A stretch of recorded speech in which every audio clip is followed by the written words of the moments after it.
बिस्मिल्लाहिर्रहमानिर्रहीम। मेरा नाम मोहम्मद ज़ैफ़ खान है और आज मैं एक और रिव्यू के साथ हाज़िर हैं। आज की जो हमारी रिव्यू है बेसिकली हम सोलरमिक्स ओनिक्स 10 किलोवाट IP66 कैटेगरी के इन्वर्टर को रिव्यू करेंगे और इसके बारे में आपको डिटेल इन्फॉर्मेशन देंगे कि ये इन्वर्टर क्या-क्या फीचर लेके आ रही है और किस तरह ये इन्वर्टर दूसरे इन्वर्टर से मुख्तलिफ है।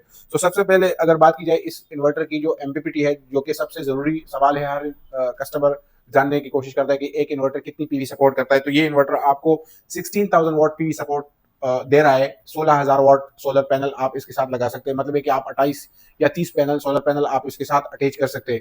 और आइडियल सिनारियो में आपको अगर 28 पैनल अटैच कर ले या 27 पैनल अटैच कर ले या 30 पैनल अटैच कर ले, there is no issue with that. लेकिन अगर बात की जाए इसकी ऑपरेटिंग वोल्टेज को, तो उसको मद्देनजर रख के आपको स्ट्रिंग बनाना और आपको डिजाइन करनी होगी।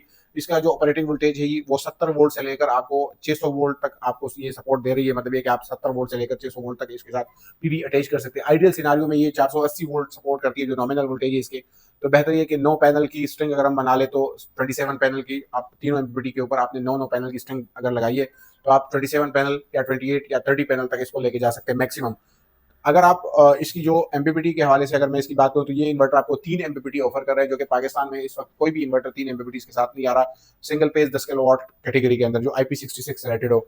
ये इन्वर्टर अगर हम इसकी आउटपुट की बात करें, तो ये इन्वर्टर स्मार्ट लोड फंक्शन लेके आ रही है। जनरल पोर्ट इसके अंदर है, जिसके अंदर आप जनरेटर को as a generator input use कर सकते हैं। अगर आप स्मार्ट लोड या क्रिटिकल लोड आपके एसीज वगैरह चलाना चाहते हैं, तो आप इससे वो वाला फंक्शन भी ले सकते हैं।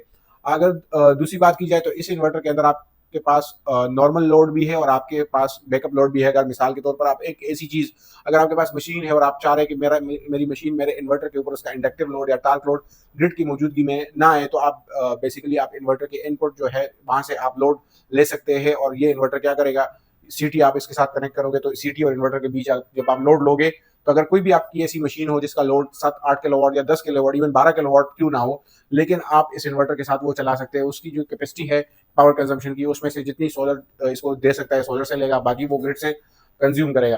तो इसके अंदर आपको 3 आउटपुट मिल सकती है, जो कि इनपुट से भी आप लोड ले सकते हैं, ऑन ग्रिड मोड में इसको चला सकते हैं।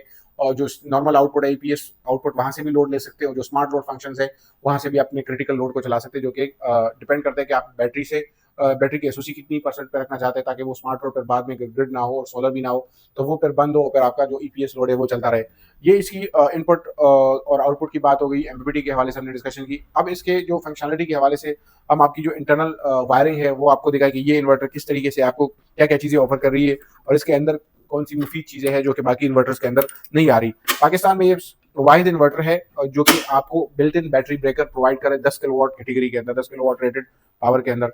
तो ये अगर इसकी बात की जाए, तो ये इसके ऊपर एक एक्सटर्नल सेफ्टी लगी हुई है, जो मेन कवर है उसको ओपन करने के बाद, क्योंकि ये IP66 कैटेगरी का इन्वर्टर है, तो इसको और भी जो है से बनाया गया है, ये कवर आपको दिया गया है। बाकी इसकी अगर बैटरी टर्मिनल्स की बात करें, तो बाकी इन्वर्टर जितने भी 10 किलोवाट IP66 कैटेगरी के इन्वर्टर है, उसके अंदर इतने हैवी कनेक्टर्स आपको नहीं मिलते पाकिस्तान मार्केट में। और इसके साथ साथ ही ये आपको 300 एम्पेयर का एक बैटरी ब्रेकर ऑफर कर रहा है, जो कि नॉर्मली आपको पता है लिथियम बैटरीज के अंदर ब्रेकर्स नहीं आ रहा। तो आप अगर कोई पाकिस्तान मार्केट से ब्रेकर खरीद भी लेते हैं, तो उसकी जो क्वालिटी होती है वो उस लेवल की नहीं होती। लेकिन ये जो ब्रेकर है बेसिकली ये सबसे बेहतरीन ब्रेकर है, जो आपको 20 किलोवाट के इन्वर्टर में देखने को मिलता है, या 16 किलोवाट इन्वर्टर के अंदर देखने को मिलता है। वो आपको इस कंपनी ने 10 किलोवाट के अंदर ही वो ब्रेकर आपको प्रोवाइड किया है।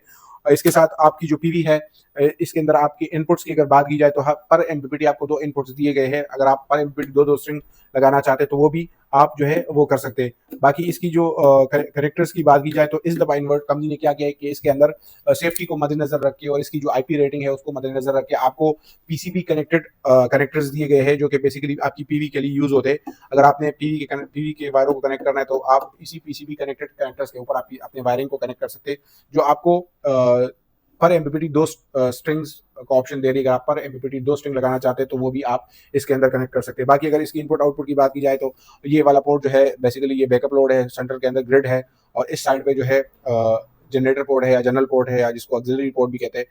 बाकी आपको अर्थ पॉइंट भी दी है।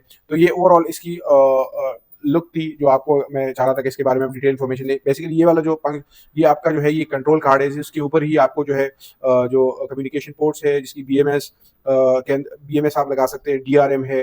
बाकी इसकी जो अंदर आपको पैरेलल फंक्शन के लिए सारे पोर्ट्स दिए गए हैं। अगर इसकी डिस्प्ले के हवाले से एक बात की जाए तो ये बेसिकली टच डिस्प्ले नहीं है, क्योंकि पाकिस्तान में इस वक्त जितने भी इन्वर्टर्स है वो कोशिश करें कि टच एलसीडी लेके आए, लेकिन टच एलसीडी और इस वाले एलसीडी के अंदर फर्क क्या है। मैं अगर इसकी लाइफ की बात करूं तो ये इन्वर्टर एक लंबे अरसे के लिए आपको इसकी जो यूजफुल लाइफ है that is between 10 to 15 year, और शायद इससे भी ज्यादा हो सकती है, क्योंकि इसका जो डिजाइन है बेसिकली वो लॉन्गर टाइम के लिए इसको डिजाइन किया गया है। तो इस वजह से इसके अंदर आपको डिस्प्ले तो प्रोवाइड की है जिसके अंदर सारी इन्फॉर्मेशन आपको पीवी के हवाले से, इसके अंदर आपको लोड के हवाले से, output, input, backup load, smart load, generator port के हवाले सारी इन्फॉर्मेशन आपको डिस्प्ले के ऊपर से मिल जाती है। लेकिन ये एलसीडी एक ऐसी चीज है कि इसके अंदर आप चेंजेस यहाँ से नहीं कर सकते, आपको मोबाइल यूज करना पड़ेगा। सोलर टच एप्लीकेशन इसकी है जो यूट्यूब चैनल के ऊपर हमारी है, उसकी लिंक आपको प्रोवाइड करेंगे कि किस तरीके से आपको इसको कॉन्फ़िगर करना है मोबाइल से। बाकी ये आपको स्क्रीन के साथ इंडिकेटर्स भी प्रोवाइड करेगा। आपने पीवी कनेक्ट किया तो पीवी का इंडिकेटर ऑन होगा, अगर आपने बैटरी कनेक्ट किया तो बैटरी का इंडिकेटर ऑन होगा, अगर ग्रिड है तो ग्रिड का आइकन ऑन होगा, अगर ग्रिड नहीं है तो ग्रिड का आइकन बंद रहेगा। बैकअप लोड अगर चल रहा है तो बैकअप मतलब इन्वर्टर अगर लोड चला रहा है या लोड आउटपुट आपको दे रहा है ऑन स्टेटस में है तो वो आपको बैकअप लाइट आपकी ऑन होगी। बाकी आपकी कम्युनिकेशन अगर है बैटरी के साथ तो वो कम्युनिकेशन लाइट यहाँ जो है वो ऑन होगी। अगर इन्वर्टर के अंदर कोई भी प्रॉब्लम है तो वो आपको अलार्म देगी यहाँ। तो ये सारी इंडिकेटर्स डिस्प्ले के अंदर भी वो एरर्स आ रहे हैं और आपको इंडिकेटर के थ्रू भी सारी इन्फॉर्मेशन मिल जाती है। तो ये इस इन्वर्टर की डिटेल रिव्यू थी जो देना चाह रहे थे आपको। और इस इन्वर्टर को अगर हम बात करें तो सेफ्टी के हवाले से कि एंटी थेफ्ट फंक्शन जो इन्वर्टर के अंदर जो लाजमी बात है, पाकिस्तान में पता है बाहर अगर आप इन्वर्टर लगाते तो कोई वायरें हटा के तो इस इन्वर्टर को मतलब एंटी थेफ्ट फंक्शन कंपनी ने आपको प्रोवाइड किया, जिसके अंदर एक लॉक है और इसकी चाबी है। बेसिकली इस चाबी को हम यूज करेंगे, इसको लॉक हम करेंगे, हमने लॉक किया तो ये इन्वर्टर अब नहीं खुलेगा, इसका कवर नहीं खुलेगा। और इसके साथ आपको पीवी ऑन ऑफ के लिए स्विच दिया है जो कि इस कवर से बाहर ही है। अगर आप सोलर पैनल को ऑन ऑफ करना चाह रहे हैं, डीसी आइसोलेटर आपको प्रोवाइड किया गया है। तो ये एक डिटेल रिव्यू थी इस इन्वर्टर के हवाले से जो देना चाह रहे थे अपने कस्टमर्स को। और इंशाल्लाह बाकी इसके हवाले से हम कोशिश करेंगे अनकरीब इसकी ट्रेनिंग सेशन भी आपको दे ताकि आपको सारी इन्फॉर्मेशन इसके हवाले से मिल जाए। शुक्रिया, थैंक यू।